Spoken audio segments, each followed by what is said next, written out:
Welcome to A's Linguistics. This channel is about all things linguistic.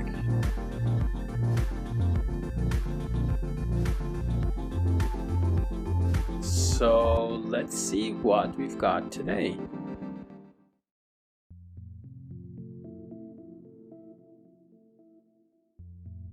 It would be good to do some morphology trees, like tree diagrams that represent the morphological structure of words.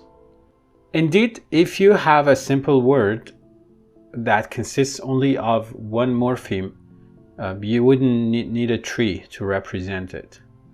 But if you have a complex word, which means more than one morpheme, then you can draw a tree. So, for example, the word bookshelf has two morphemes, which are book and shelf. We need to label this. Book is a noun, shelf is a noun, and both together they form another noun, which is bookshelf. This tree is useful because it tells us that there are two morphemes in this word, and it also labels the category of those words. So it's a bottom-up structure. So it starts from the bottom, then you end up at the top. At the topmost part of the tree, you get the actual word that you are analyzing and the category of it.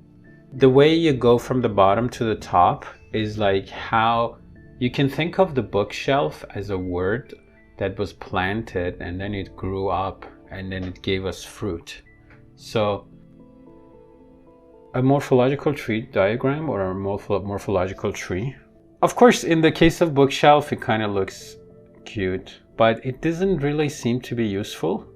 Morphology tree is particularly useful if you have a word that has at least three morphemes. For example, the word disproportionately. So in this word, we have four morphemes. The point is, the tree will tell you the structure of the word, but it would also tell you about the hierarchy. It tells you about the order in which the affixes were attached, or the order in which the morphemes came together. So in this case, it all started, as far as English is concerned, of course, proportion. So which was a noun, and then the word proportion came together with a suffix, which is at. Then it gave us an adjective, proportionate. Then proportionate came together with dis as a prefix, and then it gave us another adjective, which is disproportionate. And then disproportionate as an adjective came together with ly as a suffix, and then it gave us the adverb. So how is this tree important? Because it tells us the story of the word, how the different morphemes came together.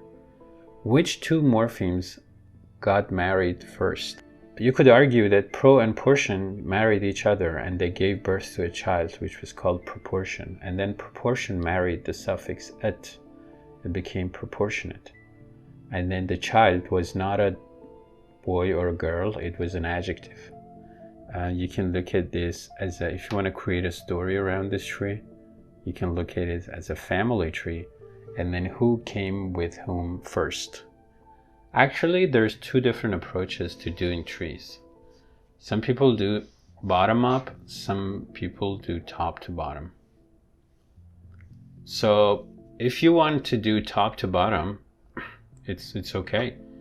It might actually sometimes be easier. So what I'm going to do now is I'm going to do the top to bottom way with a different word. I'm going to do the word representational. You can put the label on top. It's an adjective. You can take apart, like representational is the adjective for what? For representation. Representation, which is a noun. And then, okay, what is left? It's suffix. So once you have representation, you would more easily figure out that it comes from the verb represent.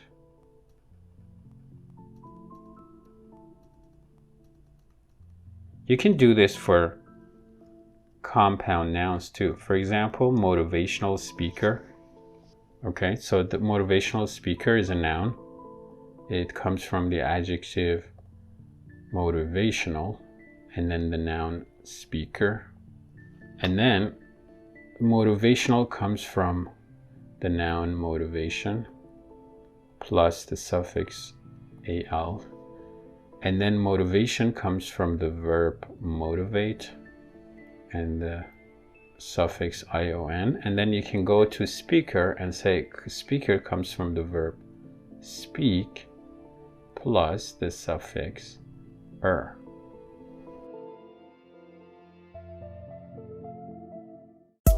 Thanks for your time and attention, and see you again soon.